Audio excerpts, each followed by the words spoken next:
Ok, c'est parti. Donc, astuce numéro 1, le papier. Donc, le papier a quand même sa petite importance selon ce que vous voulez réaliser. Donc là, par exemple, on est sur un papier délétère.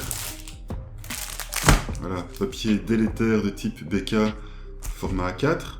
Ok, donc c'est du papier pro pour sur tout ce qui est marqueur alcool, ancrage, etc. Ok, délétère comic book, c'est vraiment du papier adapté clairement pour ça. Et c'est un papier glacé, style Bristol. Donc c'est un papier vraiment très très lisse, ok, où là-dessus votre plume glisse toute seule, quoi. Donc, vous voyez, c'est très lisse, ça glisse, votre trait est fluide, voilà, il n'y a pas de grain sur ce papier. Ok, donc c'est généralement ce que les gens ont tendance à utiliser, mais des fois, donc là par exemple, on est sur un papier à grain très léger, ok, donc il est vraiment très très léger, mais il est quand même là, ok, et selon ce que vous avez envie de faire, ça peut apporter autre chose, ça peut apporter une petite touche un peu différente. Par exemple ici, vous voyez que là mon trait, bah, c'est difficile à voir, mais comme ça peut-être à la caméra, mais mon trait ici est pas régulier. Vous voyez mon petit trait ici, il part un petit peu en saccadé, en petits points. Ok, pareil ici.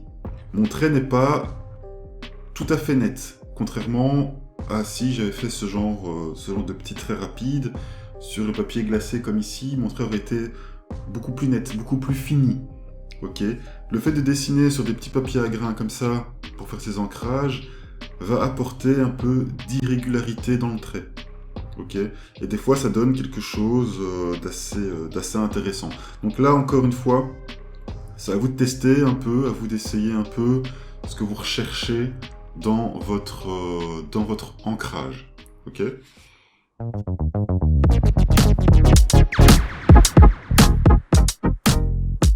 Astuce numéro 2, le choix de vos liners. Donc, dans ce petit tuto, on ne va pas parler de l'ancrage à la plume ou au bambou.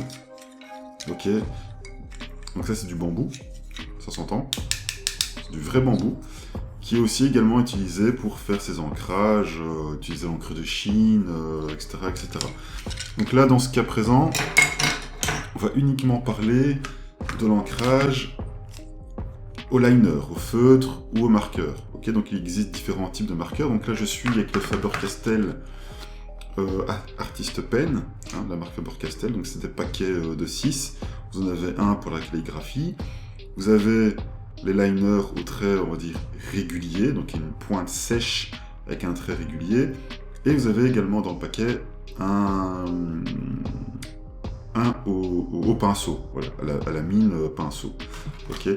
Donc le choix de votre liner, évidemment, est important selon, encore une fois, ce que vous voulez faire dans votre ancrage. Donc par exemple, ici, la plume permet de faire des traits larges et de partir finement. Okay. Ce qui ne sera pas le cas avec un trait à la mèche dure qui est un trait régulier. Okay. Donc là, mon trait, j'aurai beau faire tout ce que je veux, appuyer autant que je veux, mon trait ne bougera pas. Ok. Donc là, ça va aussi dépendre un peu avec quoi vous êtes le plus à l'aise et ce que vous avez besoin de faire lors de votre ancrage. Ok. Ce qui va du coup nous amener à l'astuce numéro 3.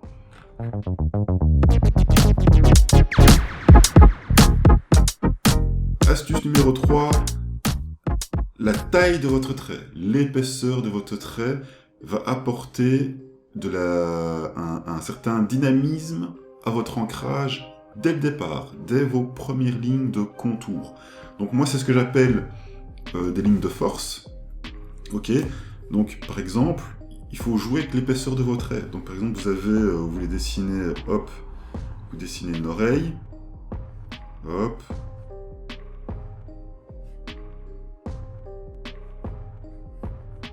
Voilà, vous allez dessiner une oreille. Là, c'est juste un simple trait. Mon trait est régulier, il est uni, ok. Mais à partir de là, vous pouvez déjà créer du volume à votre ancrage, sur votre oreille, et délimiter déjà les zones d'ombre et les zones de lumière. Ok, donc admettons, hop, que votre zone de lumière est ici, avec un magnifique soleil. Ok, forcément votre ombre sera de ce côté-ci. Ok, et bien pour ça, on peut commencer à créer du volume en épaississant vos traits. Ok. Donc là, hop, je vais épaissir mon trait ici.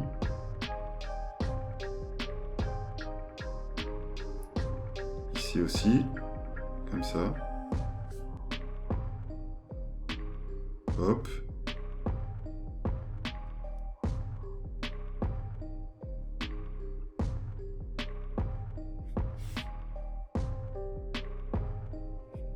Et voilà, et rien que là, voilà, on a créé déjà un volume à notre oreille, ok? Juste avec un simple trait plus épais et un trait plus fin de l'autre, ok? Donc là aussi, je peux faire un peu plus épais comme ça ici, par exemple, et le finir fin de ce côté-là, ok? Et là, pour l'arrière, pareil, je peux augmenter mon trait.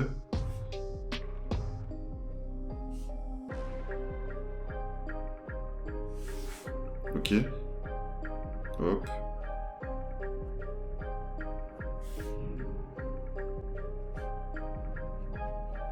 Voilà. Et tout de suite, voilà, il y a déjà un volume qui s'est créé. Donc moi j'appelle ça des lignes de force. Peut-être qu'il y a d'autres termes, mais voilà, moi j'ai décidé d'appeler ça comme ça et je fais ce que je veux, d'abord. Voilà, donc après, vous venez jouer avec de la hachure pour accentuer votre ombre. Mais les hachures, là, c'est clairement pas le sujet. Il faudrait faire une vidéo dédiée à ça, parce que c'est quelque chose d'assez complexe. Et franchement, il faudrait faire une vidéo entièrement dédiée à la hachure, ou au cross-hatching, comme on dit. Donc voilà, là, le but était de vous parler de l'importance de la taille de vos traits dans votre ancrage, dans vos contours, etc. etc. Ok ?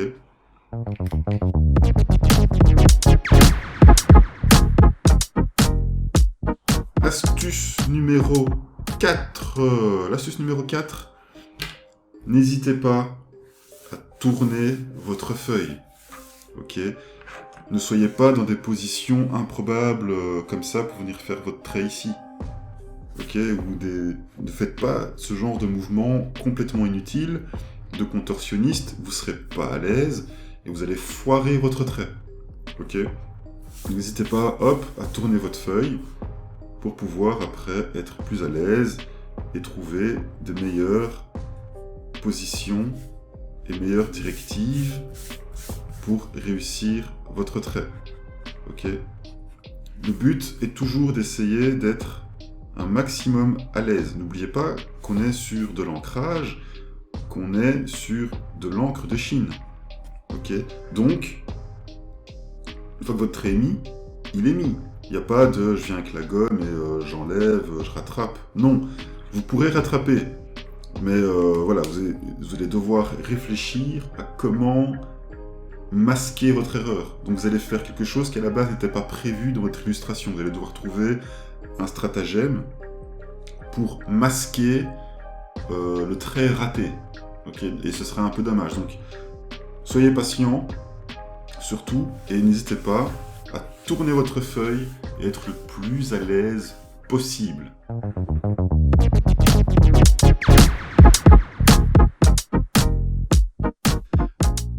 N'hésitez pas à éviter plutôt de dessiner vos ancrages en commençant par le bas. Ok ? Donc, pour faire plus simple, on va reprendre notre Hulk, le magnifique. Ne commencez pas votre ancrage ici en bas. Pour la simple raison que si je recommence mon ancrage ici, et qu'après j'aurais voulu ancrer ici, boum, je me serais retrouvé avec la main sur la zone que je viens d'ancrer. Et j'aurais complètement salopé tout mon dessin. Ok? Donc, quand vous commencez l'ancrage, commencez d'en haut. Ou à gauche. Ok? L'idéal serait de commencer en haut, hop, et de descendre, descendre, descendre, descendre, petit à petit. Ok? Comme une sorte d'imprimante. Ok? Mais évitez de vous retrouver la main dans votre ancrage. Ok? Vous allez finir par faire des glissades, et vous allez étaler votre ancrage, et vous allez saloper votre truc, où vous devrez tout recommencer. À ce moment-là, le concept du cheat, du rattrapage, il est mort. Là, c'est mort. Parce que voilà, vous allez étaler votre truc, et ce sera foutu.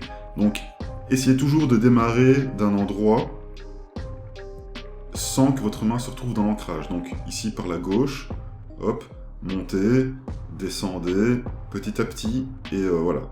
C'est comme quand vous lavez par terre. Vous n'allez pas marcher dans ce que vous venez de laver.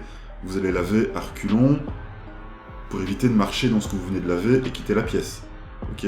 Pour l'ancrage, c'est le même principe. Ok?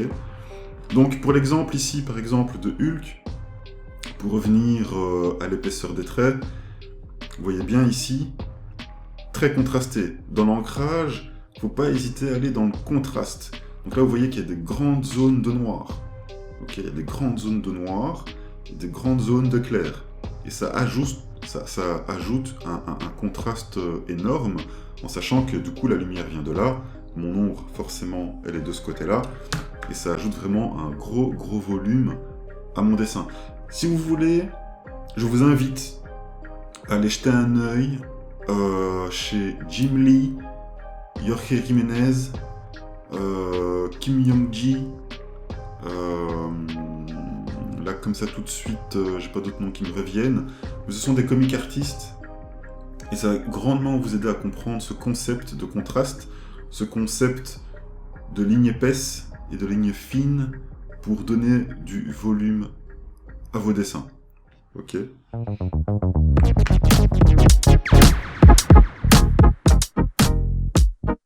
Astuce numéro 6.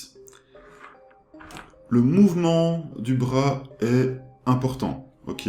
Donc, j'aurais peut-être même dû mettre cette astuce en numéro 1, en fait, parce que c'est vraiment l'astuce, elle est capitale. C'est peut-être même une des plus importantes. C'est que, quand on fait de l'ancrage, c'est tout le bras qui importe. Il y a le poignet, les doigts, et le mouvement d'épaule qui fait bouger le bras entier. Et vous allez devoir jouer avec ça selon ce que vous voulez faire en trait, en taille de trait. Ok? Donc là, par exemple, pour faire un grand trait souple et long, c'est tout mon bras qui va bouger. Donc là, je bouge à partir de mon épaule, pas juste du coude. Ok, là, c'est vraiment à partir de l'épaule. Hop, je fais bouger tout mon bras pour réussir à faire de longues courbes, de longues lignes. Okay. Si je bouge uniquement mon poignet et que je voudrais réaliser de longues lignes comme ceci, voilà, et à un moment donné, je vais être limité et mon trait va commencer à descendre. Vous voyez? Donc si je voudrais faire une longue ligne comme ceci, je vais devoir faire un premier trait, bouger mon poignet et continuer. Mais qu'est-ce qui se passe ici vous avez un artefact? Ok, votre trait ne sera pas aussi fluide que si vous avez bougé tout le bras. Pareil, si je veux faire une longue ligne comme ceci, uniquement en bougeant les doigts, je vais devoir à chaque fois faire des décalements comme ceci, et à chaque fois, aux intersections, j'aurai des artefacts dégueulasses. Ok, donc pour chaque type de trait, vous allez devoir soit bouger le bras, bouger le poignet, ou uniquement les doigts. Ok, le poignet sera vraiment utile quand vous avez des courbes ou des lignes assez moyennes. À ce moment-là, vous voyez, là, je joue avec mon poignet. Les doigts, ce sera utile pour les petits détails. Ok, donc là, je suis uniquement en train de bouger mon marqueur avec les doigts, et c'est ce qui me permettra d'aller dans le détail et la précision. Ok, Donc en fait, j'aurais dû faire cette astuce-là en tout premier parce que elle est capitale et c'est vraiment quelque chose à comprendre dès le départ. Voilà. Ok. Bon, ben, si la vidéo t'a plu, tu connais la chanson, hein. Commentage, likeage, abonnage. Ça fait plaisir. C'est la récompense.